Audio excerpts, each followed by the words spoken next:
Well guys, here is a brand new Polaris Ranger Northstar Ultimate 2024. So I just thought I would go over some of the features and do a little walk around, show every little compartment on it and what it's all about.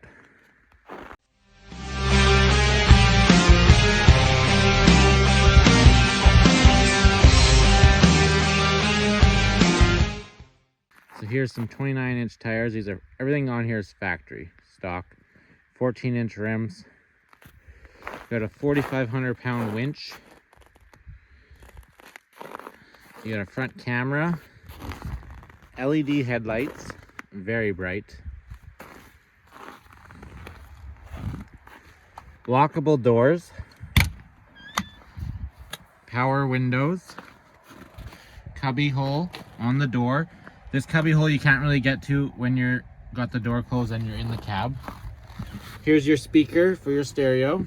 Cup holder, vents, vent down at the feet, and then there's 1, 2 there, and then there's another one over by the door, and one at the feet for the passenger, and then you got 2 for the window. So that's all the vents.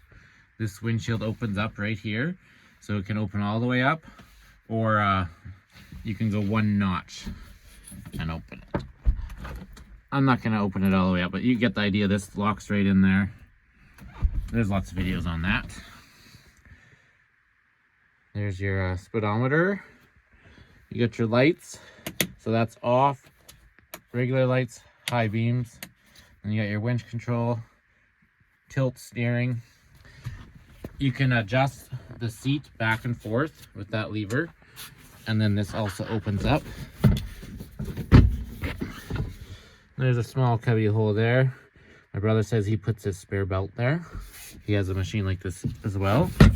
I just got this. So you got 2 cup holders there. Here's some storage here. The storage ain't very good. Not sure what that is for. But here's your 12-volt socket. Cigarette lighter style there. Back in. USB, 2 USBs, and this is your charger hookup. This is just to hook up to your battery to charge. You have to supply the charger. I don't know why it's inside the cab, because you gotta plug it into power, so you gotta run a cord through your door or whatever. I don't understand it. I don't understand why it's on the inside. So here's your 4x4 selector. You got turf mode, 2-wheel drive, and then all-wheel drive. And then this is your drive modes, performance, standard, work, windshield wipers. Here's your heat and AC. And then there's your command center. Turn this on here.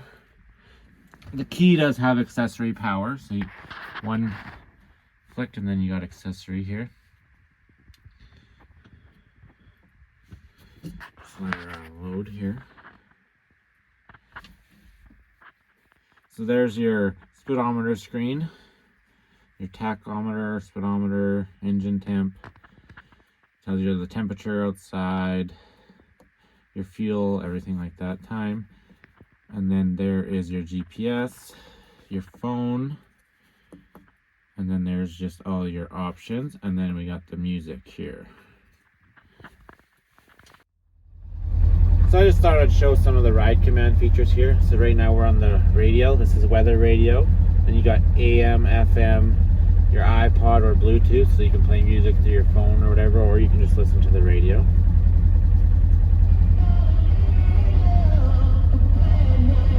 Now the radio does kind of suck, like the quality of it. Like the reception, I should say. Like it's not too bad with the phone and stuff, but the speakers could use an upgrade. It's definitely decent enough to play some music through your phone, but I couldn't listen to the radio. But we don't get the greatest reception out here either. So there's your gauges, and then the plow control. There's a feature on here where you can control your plow. See, mine's turned off, but if you go to the vehicle here, see plow control, and you can turn that on that you have a plow installed, and then when you go in reverse, it'll automatically raise your plow for you, and then when you go in to drive, it automatically lowers it, and you can adjust the height and everything, so you don't even have to touch the winch while you're driving. Another cool feature is your cameras. So if you go into reverse here, your camera's automatically gonna come up. I gotta get off the option screen. Okay, so you're gonna in reverse, the cameras automatically come up there. And now say if I was in drive, I was driving, and I put it to front camera while I'm driving, well, that is gonna stay with your camera on the entire time until you go in reverse or you turn it off. It's unlike like a car where it would shut off after 10 seconds. That won't do that on your off-road machine like this. It'll just stay on for you. So if you're plowing, you can put the front camera on, you can view it. So I just thought I'd show you a couple quick options on that screen. This is one of the main reasons I got the Ultimate, so I had this screen. So you get the stereo and everything like that. So this does not come down, but that seat does open up as well. You got some headrests, 3 seat belts. This is a 3-seater. And then you got your box, 1,000-pound capacity. You got a lift lever on both sides. So you just lift that up. And then there's your engine, oil fill, check oil down there with your oil filters right there. And then you got some wiring. Rear glass window. This is removable. You just got to turn those hooks, and then it'll pop out of there. So at the back here, we have another camera.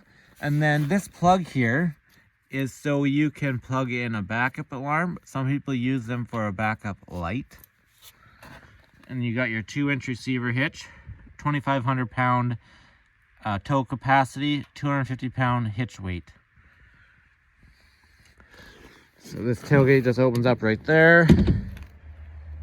You got the cables.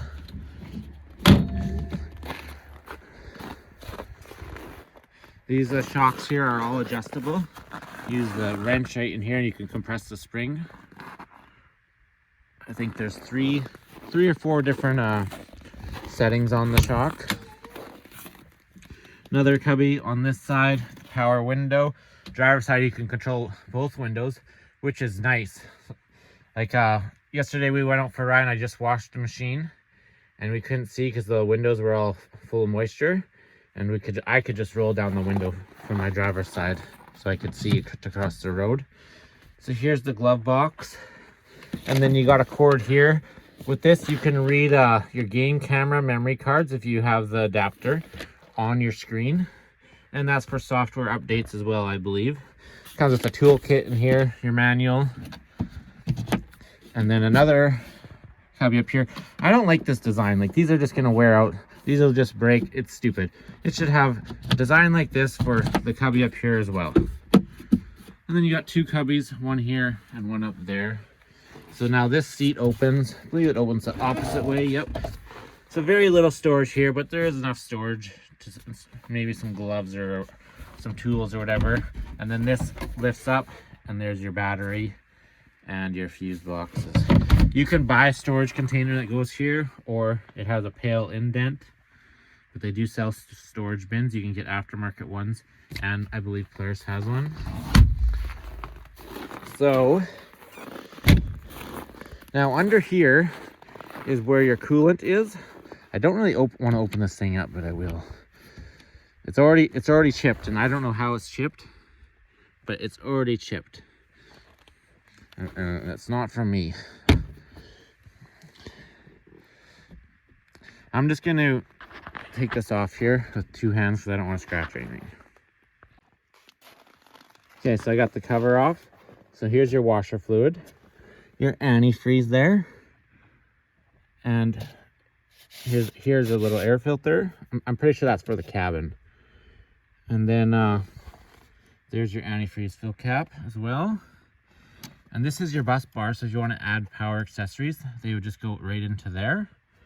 And then you got your radiator down here, obviously, and this clips open as well. So you just pull that down right there, and then this will come right up and off. And now you can clean the radiator. And then it's got 2 tabs here, and there's just some holes, and it just catches on that little guy right there, if you can see that. So you don't want to bust that off. So I'll just leave that there until I have 2 hands again. And I believe the Ultimates do have a bus bar, a power bus bar like I just showed you, up under here in the roof as well. And you can see it's got a rear view mirror as well, I missed. And this light is so bright. At nighttime, you turn that on, you can see everything inside the cab. It's extremely bright, it's LED. One thing I've already hate about this machine though, and it's actually already wrecked my door, is these straps. I had my side-by-side up on the ramps on my trailer, and I just got out because I was being overly cautious, just making sure there's enough room on each side because my trailer is only 7 feet wide. And so I had my door open like this, and it just flung open past this strap all the way back to here. It went all the way open back to here, and it bent this hinge. I've bent it back though and fixed it. I just put it in the vise with the cloth in it. You can see there's a mark right there, and it bent that hinge back. And I've heard that that's very, very common. So that's a stupid design. I've got the door shut and good, but that's why that's a little bit marked up, because it threw off my door since the hinge was, and I marked that up until I got it readjusted. Not too happy about that. There's one other thing this paint scratches so easy. Do not touch it with your hands if you don't want to scratch it. But other than that, can't think of too much. It's already got holes here. If you want to install some lights, I'm not sure. Yeah, you could install lights in those holes as well. So it's pretty good. You got the guards right there. There's your brake fluid right there. Very nice machine. We love it so far, other than the small issues I've mentioned. I hope someone makes a better strap for this, because it does hold it like that, but if you're on any sort of incline, that the door will go past that point, and then as soon as it gets past this point, it can go all the way because there's nothing stopping it. It happened to my brother as well on his 570 when we're on a hill in the bush. He opened his door and his door went flying all the way back. LED tail lights. And then here's some stake pockets. You could put, it comes with a lock and ride system that it fits in these holes. But yeah, if you want to follow along here, see how we upgrade this thing. I've got a few upgrades already. I've ordered the new rack for the back window. It attaches here. The old one attaches to the box, and I got the new rack that attaches here, and it doesn't lift up with the box. And the reason why I wanted it that way is so I can install lights on the rack, and the wiring doesn't move with the box or anything like that. It'll be way easier to wire. Yeah, and it's also winch ready. You can add a winch to it. I don't know if I'll add a winch, but yeah. So hopefully if you guys are interested in a new 2024. I know this is my first Ranger. I never even drove a Ranger until I bought this. So other than test driving them when I was buying it, but I never drove one prior. So if you guys are interested, have any questions, if I missed anything that you wanted to see, just let me know. So if you guys are interested in watching more videos on this machine, hit that subscribe button. We got a rear bumper, cheapest rear bumper on Amazon I bought, if you want to check it out. So it looks identical to the Polaris one, so we'll see the difference in quality. And then I bought a screen protector for the screen, of course. And I'm going to be adding some lights. I haven't picked up the lights yet. So hit that subscribe button and follow along. See you guys next time.